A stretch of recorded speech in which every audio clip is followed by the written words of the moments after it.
జై శ్రీరామ్. శ్రీ కోదండరామస్వామి భక్త బృంద గ్రూపు సభ్యులకు, WhatsApp group సభ్యులకు, అలాగనే సత్యజ్ఞానమూర్తి యూట్యూబ్ ఛానల్ చూస్తున్న భక్తులందరికీ కూడా స్వామివారి శుభాశీస్సులు అందజేస్తూ, ఈ మధ్యకాలంలో మన యూట్యూబ్ ఛానల్లో తెనాలి బాలాజీరాబాద్లో వేయించేసినటువంటి శ్రీ కోదండరామస్వామి దేవస్థానం గురించి సమగ్ర వివరణ, ఆ దేవస్థానం ఎక్కడ ఉంది తెనాల్లో, అలాగనే దేవస్థానం కట్టి ఎన్నాళ్ళయింది, ఆ దేవస్థానంలో స్వామివారి జరిగే భోగాలేంటి, అలాగనే ఆ స్వామివారి యొక్క ఆ దేవాలయం యొక్క ప్రస్తుత పరిస్థితి ఏంటి, వివరాలన్నీ కూడా ఒక వీడియో ద్వారా మన ఛానల్లో గత 2-3 రోజుల క్రితం అప్లోడ్ చేసి ఉన్నాము. వీక్షకులు చాలామంది ఆ వీడియో చూసి ఉంటారనుకుంటూ ఉన్నాము. ఒకవేళ కనుక మీరు ఆ వీడియో చూడకపోతే కనుక కింద డిస్క్రిప్షన్లో ఆ లింక్ ఇవ్వడం జరుగుతున్నది. తప్పనిసరిగా అందరూ కూడా ఆ వీడియో చూసి స్వామివారి గురించి పూర్తిగా తెలుసుకోవాల్సిందిగా కోరుతూ ఉన్నాము.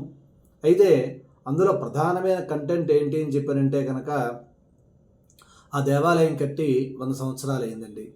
మరి ఈ 100 సంవత్సరాల క్రితం కట్టిన దేవస్థానము ప్రస్తుతము శిథిలావస్థలో ఉంది.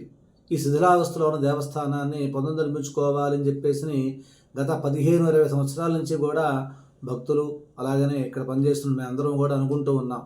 కానీ స్వామివారి అనుగ్రహం రావాలి కదా. నేటి కాలానికి స్వామివారి అనుగ్రహం సంకల్పం కూడా స్వామివారి అనుగ్రహం ఇవ్వడం జరిగింది. కనుక ఈ కాలంలో ఆ దేవాలయాలని పునర్నిర్మించుకోవాలి అనేటువంటి సంకల్పం గట్టిగా చేసుకోవడం చేత ఈ దేవాలయము ఎండోమెంట్ వారి పరిధిలో ఉందన్నమాట. అంటే దేవాదాయ శాఖ పరిధిలో ఉండడం చేత వారి యొక్క అనుమతి కోసంగా పర్మిషన్స్ పెట్టుకోవటం, వాళ్ళు అనుమతులు ఇవ్వడం జరిగింది.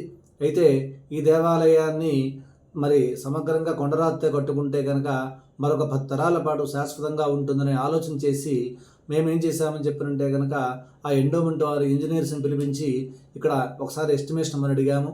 ఎస్టిమేషన్ ఇస్తే అది దాదాపుగా 1,20,00,000 రూపాయలు ఖర్చు పెడితే కనుక ఈ దేవాలయం చక్కగా కొండరాతితోటి చక్కగా కట్టవచ్చిన ఎస్టిమేషన్ వాళ్ళు ఇవ్వడం జరిగింది. అయితే ఇక్కడున్న పరిస్థితికి 1,20,00,000 రూపాయలు భక్తుల దగ్గర నుంచి సేకరించి ఈ దేవాలయం కట్టాలి అని చెప్పారంటే కనుక కాస్త కష్టమైన పని. కాబట్టి మరలా గవర్నమెంట్ వారిని ఈ విషయంలో అభ్యర్థించడం జరిగిందనమాట. అయితే గవర్నమెంట్ వారు ఈ మధ్యకాలంలో ఏం చేస్తూ ఉన్నారని చెప్పినంటే కనుక, ఇలా శిథిలావస్థలో ఉన్న దేవస్థానాలు ఏవైతే ఉన్నాయో అవి పునరుద్ధరించుకోవడానికి గవర్నమెంట్ వారు CGF ఫండ్ అనేటువంటి ఒక ఫండ్ పెట్టడం జరిగిందనమాట. అంటే కామన్ గుడ్ ఫండ్ అనమాట.